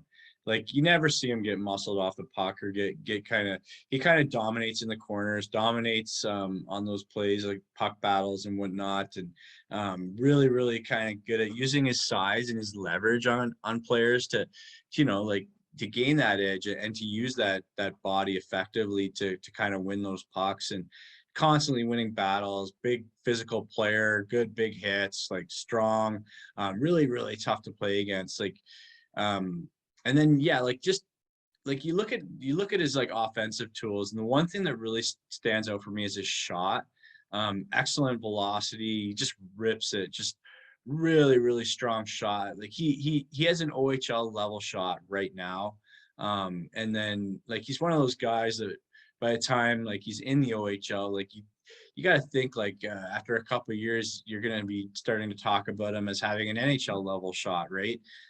Just one of those guys with that really, really good kind of, he's got the strength and all that, but also the technique with the shots really good, whether it's the one-timer, snapshot, wrist shot. He's got a bunch of different shots that he can use and use them effectively. And just a big, strong player, like just kind of really, really tough. That prototypical power forward that every team needs, right? Like you have him driving down the wing and drives the net hard, right? Like when he drives the net, it draws so much attention that like it kind of gives time for the center and his other line mates to kind of, make moves and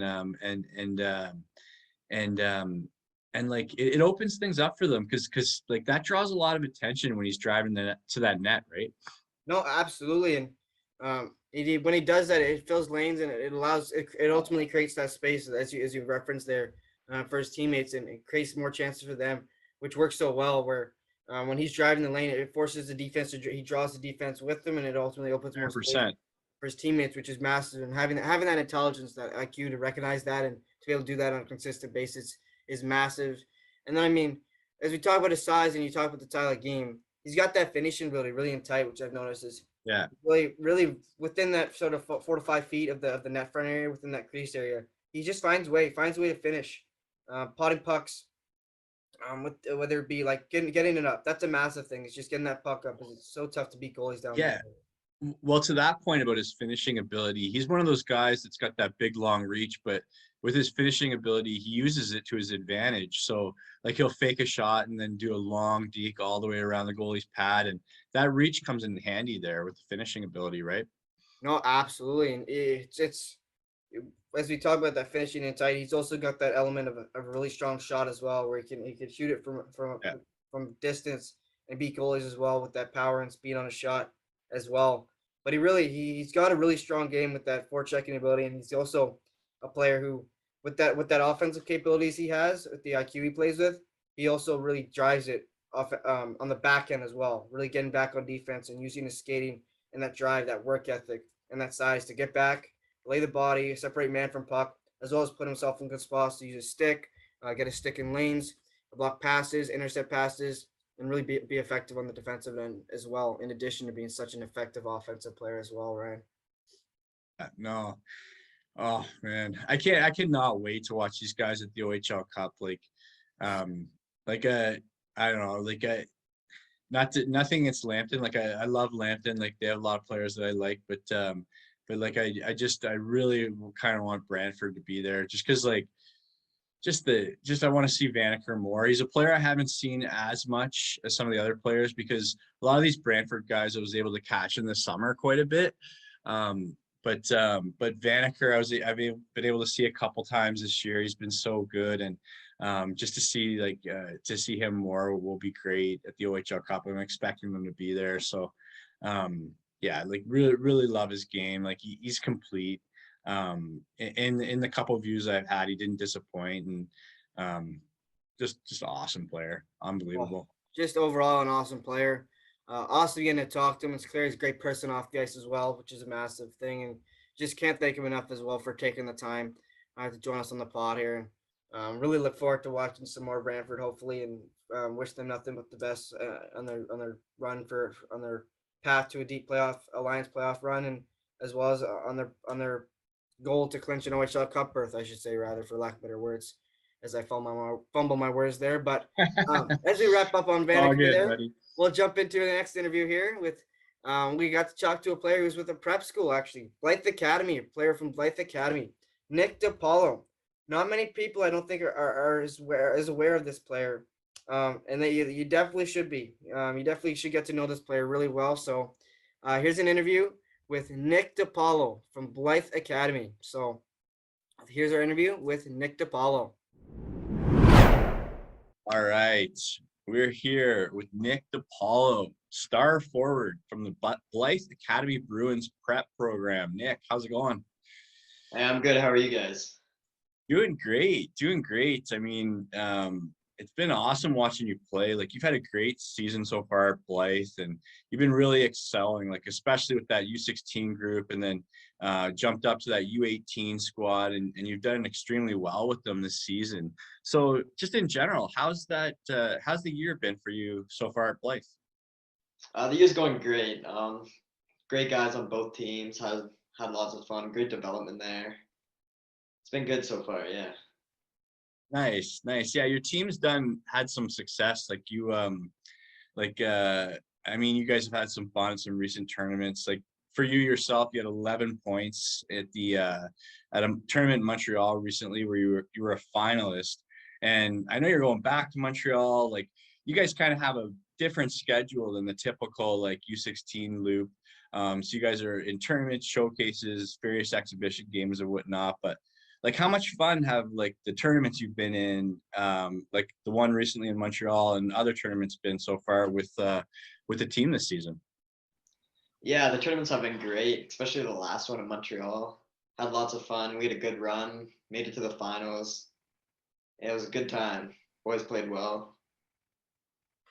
Yeah, no, that's great. Yeah, like making to the finals is huge. Like I mean, pretty solid tournament for you and the boys. So yeah, that was good. That's good. No, the tournament, that Montreal tournament, it's got to be a fun trip going to Yeah. Montreal there, and we're talking about in the bus trips. And those are the fun times, especially getting those tourneys in.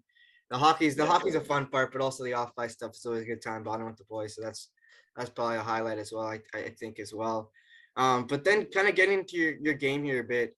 I mean, the one thing that jumps out right off the bat when watching you play is just the way you skate. I mean, your skating is high end, it's elite. I mean, you've got the speed, you've got the excellent balance on your feet. You know, it's tough to knock you off the puck, and you've got that agility where you're able to cut wide, cut inside, really quickly and with ease. I mean, how do you find these attributes help you ultimately to create space for you to make plays? Well, I like to use my speed, drive wide a lot, like do lots of cutbacks to find my teammates where they're open in soft areas. Find it gets me away from players easily and just create scoring chances for myself. Nice. That's a great way of putting it. Because watching you play a few times now, it's definitely been apparent that you're really able to take advantage of that speed and really make the opponents pay when they don't read your speed correctly. And it's amazing to watch you fly out there, which is awesome.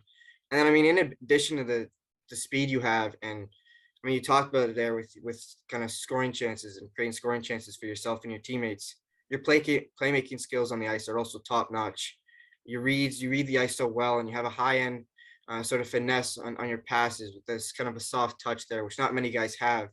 How do you find this talent, this playmaking ability for creating offense comes from? Like, where does that come from, and what do you think that? Why does it seem so natural for you? I don't know. I've always found myself to be a great passer. I'm more of a pass first guy. I've always been that way. Like, I don't know. I just feel like I can find anyone in any area, which helps out a lot. Nice. It's definitely watching you play. It's definitely apparent that you got that awareness on the ice, and it definitely sets up in your teammates as when they go to the right spots and when they're on the ice, you definitely know where they're going to be, and you're able to find that. And with that soft touch and with that vision, you're able to put in the back. Not only are you able to find the teammates, but you're also able to put the puck in the back of the net. I should add as well. A pretty good shot as well, I think. And Ryan's seen that shot and seen that playmaking Yeah. ability as well, right? Yeah, no, definitely seen that shot when you cut middle and kind of rip that wrister. And yeah, you create so much offense, like whether it's just like off the shot, pass, like whatever, you skate to open areas effectively, really, really high end offensive talent. And like, I mean, we've talked a lot about your game and what we see watching you, but if you kind of could take like three of your best attributes, like what are the three best attributes about your game and why? First, I would have to say my skating, of course. I feel like I'm just a fast skater. I can move around the ice quick. Second, I would say my hockey IQ, like you guys just touched on. Like I can find players wherever. Yeah. And then I'd have to say my shot. I feel I have great accuracy and can score from most places from the ice. Yeah. Oh, that's awesome. Yeah, like I mean, your shot's pretty awesome. You have a really, really deceptive, tricky release point, like whether it's kind of that curl and drag or whether you cut middle and kind of do a heel toe, bring it in and rip one. Like, do you work on all those different releases? You got a bunch of them, eh? Like just kind of change that angle at the last second. Yeah, in my garage, I just like to shoot on like different options, full Yeah. drag shot, push out shot, just work on Yeah. stuff like that. Yeah, good. Yeah, that's great. It's obvious you work on it. It's great to see. So looking at the NHL, are there any guys in the show you model your game after? I've modeled my game after Mitch Marner for a while. Nice. I wear the same number as him too, and I just like how he plays. I find he plays like myself. He's Yeah. a great skater, great playmaker, just that type of guy.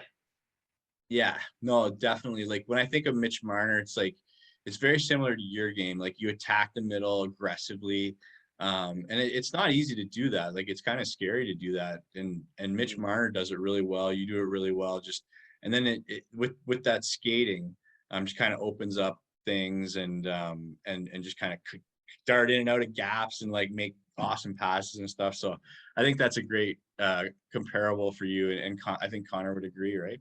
No, I definitely would agree. And that nickname, I think Mitch Marner got the nickname, at least from his OHL days, if I remember correctly, the Magic Man or something.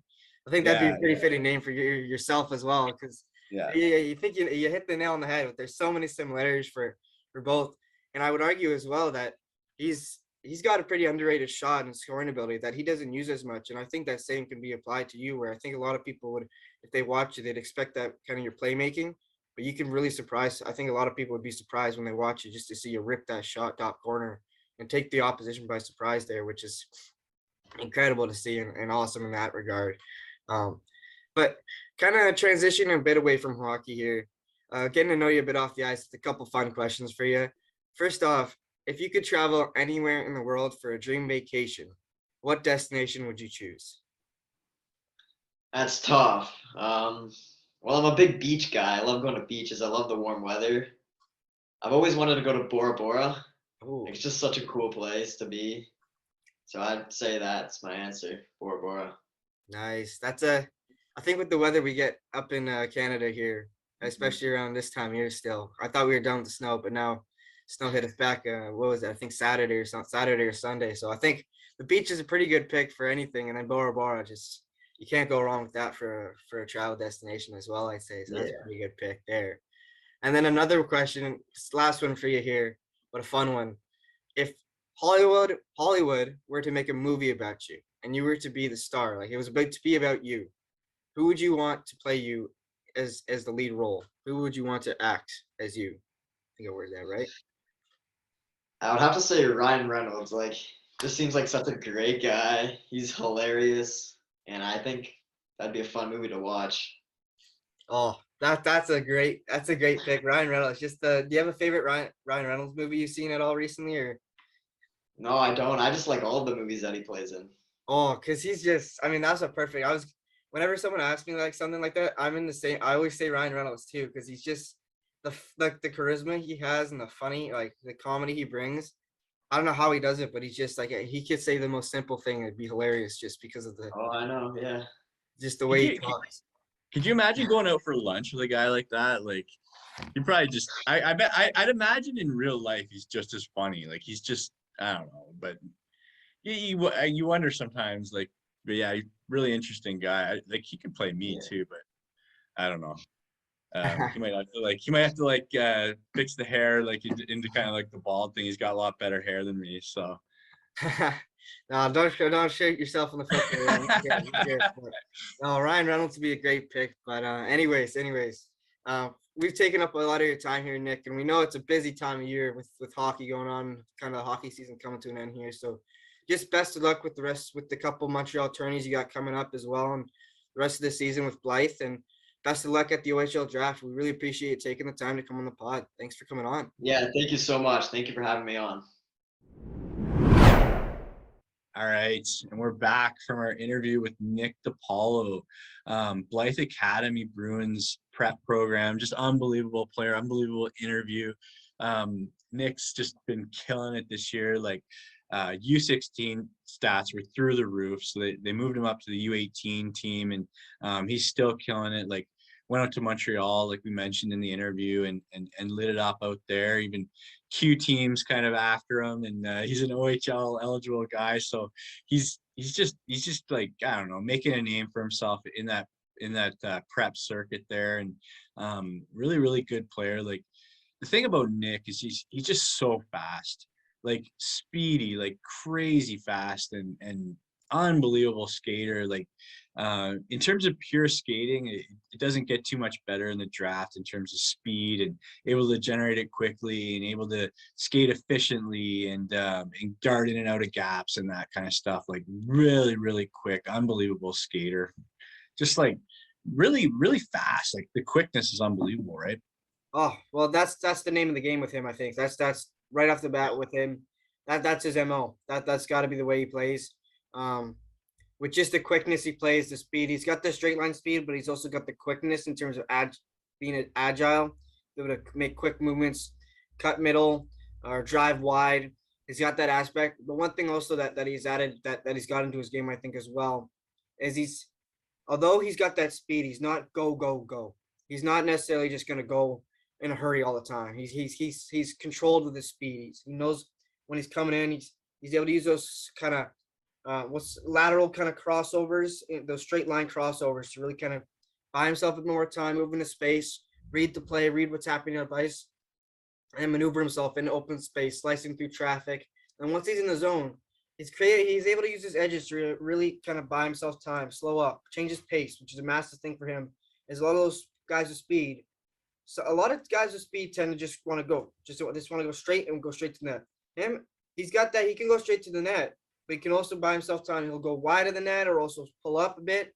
He's not a one-dimensional necessarily. He's not necessarily one of those one-dimensional speed players where he just goes and looks to attack the net.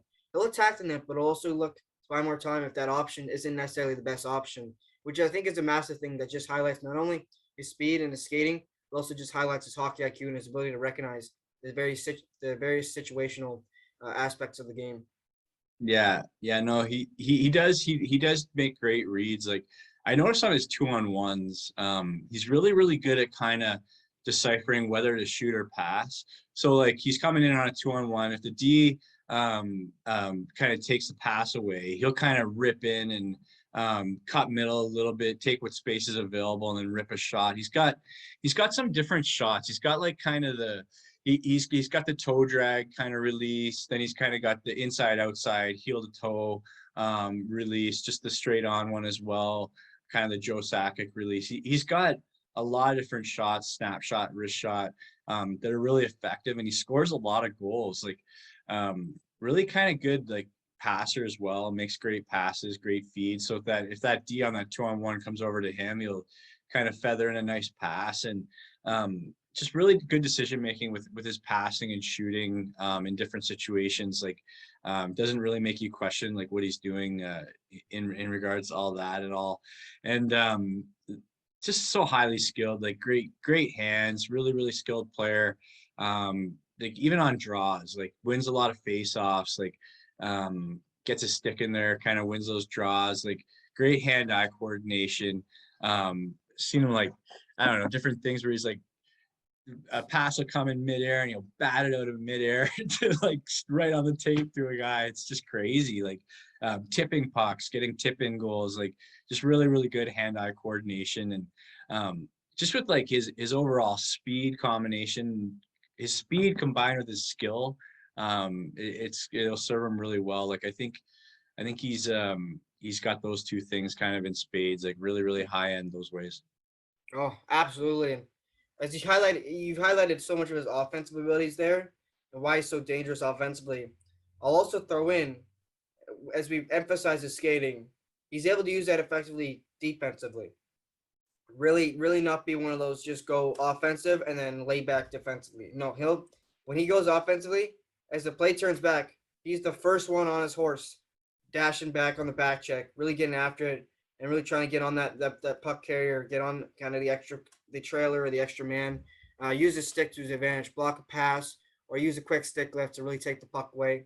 So he's really got that defensive aspect into his game where you might not expect that from someone with the speed and the offensive capabilities that he has, which is quite impressive for someone because a lot of many players with that speed and that offensive abilities will kind of maybe be lackadaisical defensively. They may kind of cheat a bit offensively, but no, when he's going, I was always taught, your shift length should be hard there, hard back, and you should 45 seconds hard there, hard back, maybe one more hard there, and then you're off the ice because you've worked so hard because you've been hard on the forecheck and you've been hard on the back check too, and he's got that aspect in his game down. We're hard forward, go on the offense, and then just as hard back, trying to prevent the opposition putting the puck in the back of his net as well, which is massive as well as a centerman. I mean, he's a centerman too, which is a big thing, having that two-way game as he comes down low, he assists down low defensively in his own zone. In addition to that hard back check, and he's a support player, pass option for his defenseman on the breakout, which is huge. And then once he gets in transition, look out for the opposition. Is you got to figure out how to defend that with that speed and that skating. So he's definitely got that complete aspect to his game, I think, Ryan. Yeah, no, yeah, definitely. Those are great points. Like really, really good defensively, really well positioned, high hockey IQ, knows where to go, knows where to help out. Kind of smart that way. Like just kind of at cutting off plays and just being really good defensively. Like really, really responsible. The thing is, like he's a little smaller stature wise, but I know he's worked really hard on like things like core strength and his fitness and really, really dedicated. So like you really notice that when he throws a hit, really well balanced, first of all, but also that core strength and all the work he's done just on his overall fitness. Like he's able to hit guys and make them feel it that are quite a bit bigger than him. It actually surprises me when he hits guys. Like he really kind of lays into them and like and lays a hurting on them. Like it's really impressive. Just that kind of power he's able to generate with his like great, like I think it helps that he's a great skater, but also he's worked on that core strength, like I mentioned, to just really lay guys out and get those big hits and whatnot. So he's complete. He's got lots of stuff, lots of attributes that we love, right? No, absolutely, and outstanding player, and it's outstanding getting to talk to him with that regard, and great player on the ice and a great person off the ice as well. It's clear he's coachable. His coaches love him. It's clear his teammates love him as well. So it's exciting to watch him play, and he's an entertaining player to watch as well. So just once again, thank you so much to Nick for hopping on the pod, taking the time. As we wrap up here, just once again, thank you so much to Antonio Tersigni, Braydon McCallum, Marek Vanacker, and Nick DiPaolo. I mean, it's a busy time of year with everything going on. Schedules are tight. Lots of games going on, lots of tight schedules. So we really appreciate all these players coming on. As with future players who hop on, we really appreciate every player who hops on the pod, especially given as we progress throughout the years.